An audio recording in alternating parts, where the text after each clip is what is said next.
السلام عليكم ورحمة الله وبركاته. ازيكم عاملين ايه؟ معاكم حسام البحيري، والنهارده حلقة جديدة ان شاء الله تعجبكم. يعني كان عندي مشكلة في الورشة كده، ان انا كنت محتاج كرسي عالي شوية. عملت الكرسي اللي قدامكم دوت. ده كان عندي شاسيه فوق السطح، بتاع يافطة شبه اللي في الصورة دي كده. استخدمته في ان انا صنعت الكرسي اللي قدام حضراتكم. الموضوع بسيط جدا. كل الموضوع بس في الادوات وفي التصميم نفسه. الفكرة اللي عجباني جدا ان احنا حولنا الشاسيه الحديد المصدي ده للكرسي اللي قدام حضراتكم الناحية التانية ده.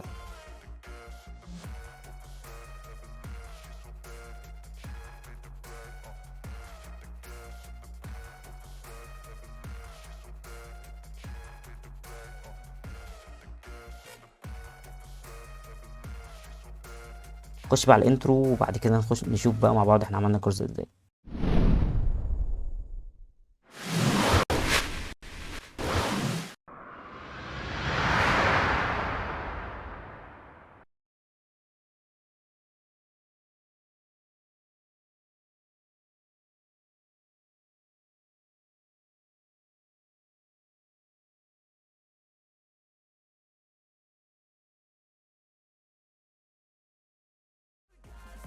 اول حاجه فتحنا عندنا الكورل وبدانا نرسم. انا ما كانش في بالي حاجه معينه. انا عايز اعمل كرسي طويل شويه عشان الورشه عندي بصراحه رجلي تعبتني من الوقت. فبدانا ان احنا نرسم على الكورل بقى. في فكره كانت موجوده وبدانا نرسمها.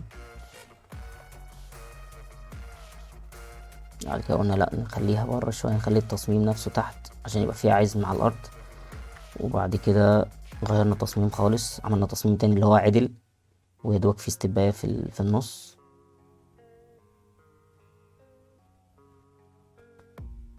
وبدأنا نحسب الحديد ده هياخد قد ايه حديد، وده هياخد قد ايه حديد، كام متر يعني.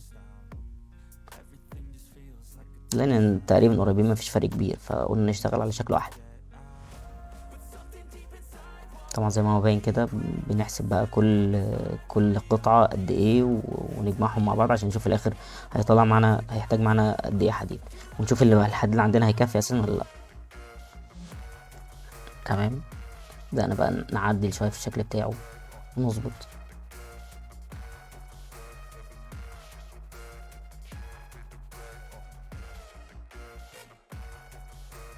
ما كانش ليه ظهر زي ما قلنا، وبدأنا نعمله ظهر، وبعد كده استقرينا بقى على ايه الشكل اللي قدام حضراتكم ده.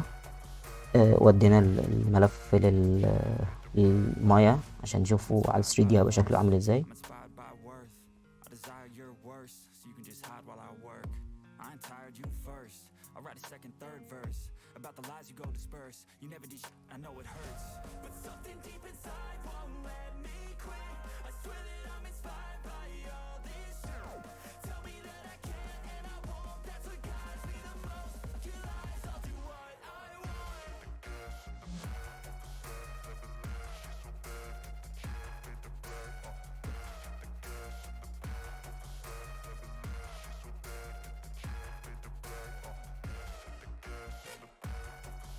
وبدأنا نعمل كوبي من الجنب اللي احنا عملناه دوت، ونشوف بعد كده القواطع اللي في النص اللي هتلحم الجنبين ببعض.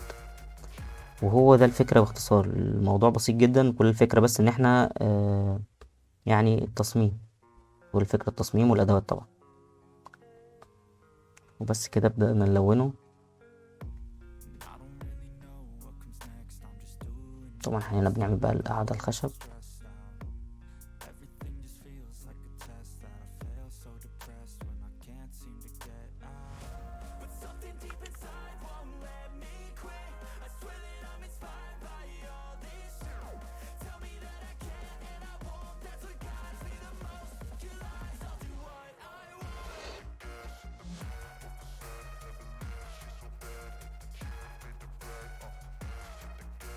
وهو ده كان الشكل النهائي.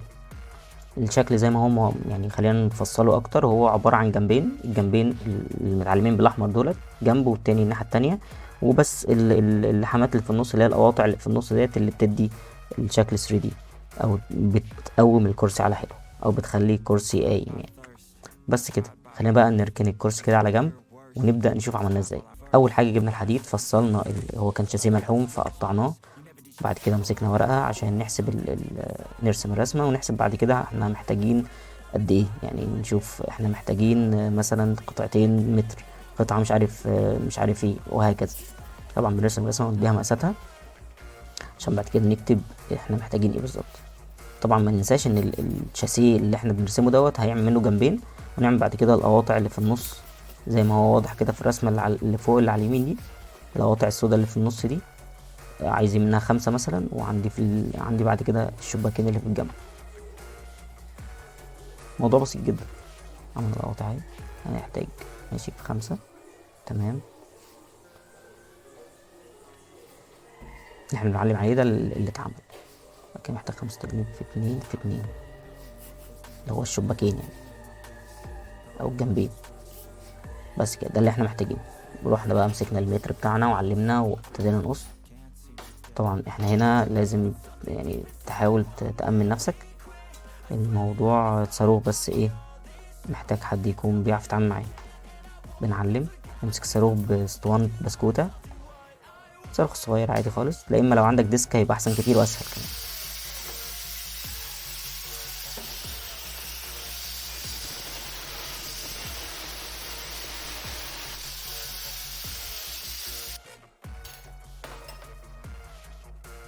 بعد كده قطعنا القطعة، بنبدأ بعد كده نحدد، ناخد احنا محتاجين مثلا قطعتين من دي، فبنحدد بنفس المقاس بتاعها بدل ما نمسك المتر تاني، ونبدأ ان احنا نقصها.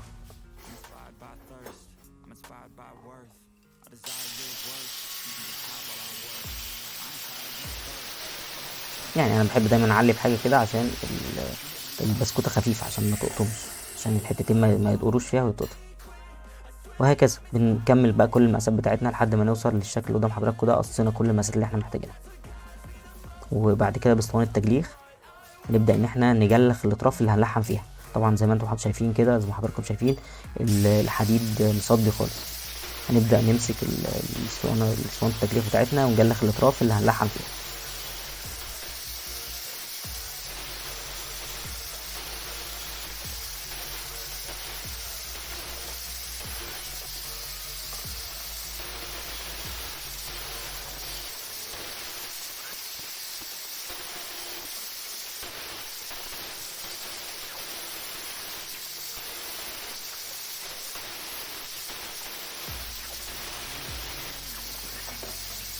بنعمل كده في باقي الحديد كله، طبعا الاطراف بس.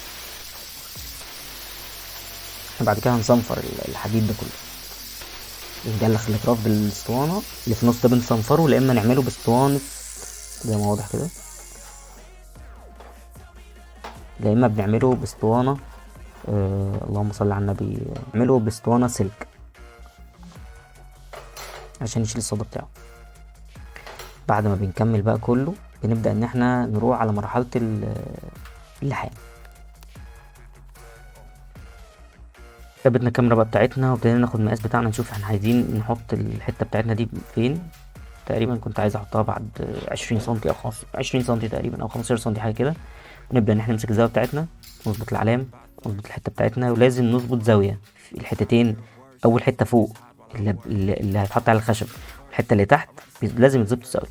بدأنا بعد كده نلحم.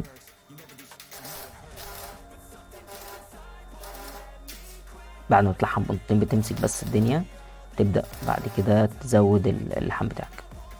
انا طبعا عشان شغال لوحدي فانا بحط الحمل دوت اللي هو الطارة دي عشان تمسك لي الحتة بتاعتي. تمام، الدنيا زي الفل.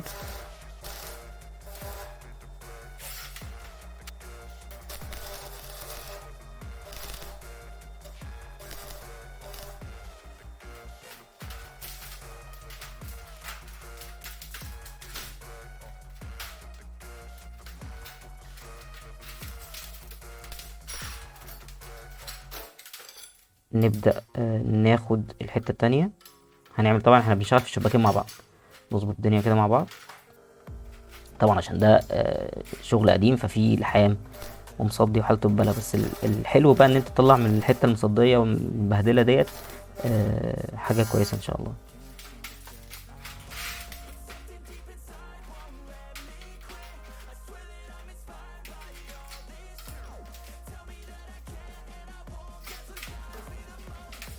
طبعا اهم حاجة زي ما قلنا الحتتين دول لازم تظبط الزاوية كويس جدا، لازم تظبط بالزاوية بتاعتك كويس جدا عشان يجي الشغل بتاعك مظبوط.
بعد ما نخلص بقى الشباك الحتتين القايمين دول، بنخش على الحته المايله اللي هي ماسكه من اول القاعده فوق لحد تحت في الارض. لازم نعمل خلع زي ما باين قدام حضرتك كده، عشان الحتتين لما يركبوا على بعض كده ما يبقاش في حته عاليه عن حته. لو ما عملناش الخلع ده هيبقى لا اما احطه تحتيها لا اما احطه فوقيها، وطبعا ده الشكل بتاعه ما بيعجبنيش، فبنعمل خلع كده عشان كل ميه واحده، ونبدا نلحمه. طبعا بنكمل تركيب للشكل عشان نوري لحضراتكم. يبقى بالشكل ده كده، وكده ده شكل الجنب النهائي. طبعا نروح نلحمه بقى ايه. اعدل يا باشا، عدل الكاميرا بتاعتك. ايوه ايوه ايوه ايوه، هو ده الشكل كده الجنب بتاعي. اروح الحمه وارجع لحضراتكم تاني. طبعا ده الشكل بعد ما لحمناه. طبعا احنا بنعمل الجنبين مع بعض، بنمشي في الجنبين مع بعض، بنعمل من الحته دي قطعتين. تمام. ده بعد ما لحمناه طبعا في زيادات زي ما باين قدام حضراتكم. كل اللحام الصاروخ بقى، بنمسك الصاروخ ونبدا ان احنا نطير الزيادات دي باسطوانه التجليخ. مم،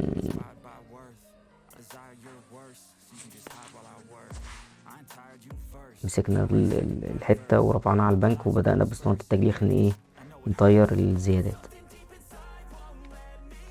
وبعد كده بقى مسكنا الجنبين وبدأنا زاوية علام كبيرة شوية، ان احنا نريحها على الجنب القايم، ونساوي الطرف بتاع الحتة الطويلة المايلة دي. طبعا هي مش 90 درجة، متقصش 90 درجة، بس الصح بتاعها ان هي تظبطها بالزاوية بتاعتك. وده كان الشكل بعد ما ظبطنا الجنبين. نمسك بقى القواطع اللي هي في السودا اللي باينة في الصورة اللي جنبنا دي، اللي هي بالاسود. نبدأ ان احنا نلحمها الخمس قواطع دولت، نلحمهم في الاماكن اللي باينة قدام حضراتكم دي، ونركب الجنب التاني عليها. وده كان الشكل بعد ما عملنا كده، بعد ما ركبنا القواطع وركبنا الجنب التاني عليها. ركبنا القواطع في الجنب اللي كان مريح في الارض، وركبنا القواطع بعد كده طبعا بزاوية، لازم الزاوية تبقى مظبوطة جدا، وركبنا بعد كده الجنب التاني عليها. ده كان الشكل اللي طلع معانا. ونديها لمسة كده اوبا بقى. نديها لمسة كده الموضوع بسيط جدا. بعد ما صفرنا شوية حلوين، بدأنا ندي لاكيه. تقريبا ما خدش ربع كيلو لاكيه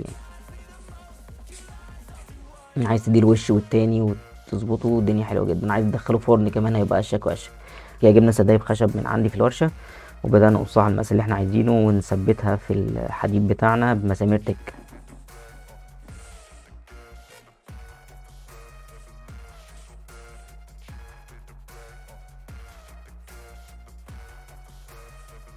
وبعد كده في النهاية جبنا بقى ايه، لون، ادينا له لون، وادينا له كمان ورنيش مط عشان يبقى الشكل اجمل واجمل. وده كان الفيديو بتاعنا النهارده. يا رب الفيديو يكون مفيد وعجبكم، وما تنسوش بقى تدعمونا بلايك وشير لو الفيديو عجبكم. شكرا لحسن المتابعه، ومتنسوناش بدعوه حلوه، والسلام عليكم ورحمه الله وبركاته.